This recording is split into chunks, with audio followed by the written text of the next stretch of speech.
নাই পারে যাওয়া যাবে না, তিগুণা দুটো নাই হলে পারে যায় না কোনো কালে।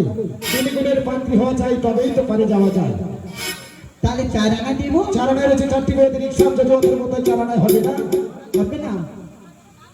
তাহলে 5 আনা দেবো। পঞ্চভূতের আনাবে না, দেহের মধ্যে রয়েছে 5টি ভূত, কীর্তি আর তেজ মরুদ বম রয়েছে, ভূত আছে, ভূত আছে, জানাই হবে না।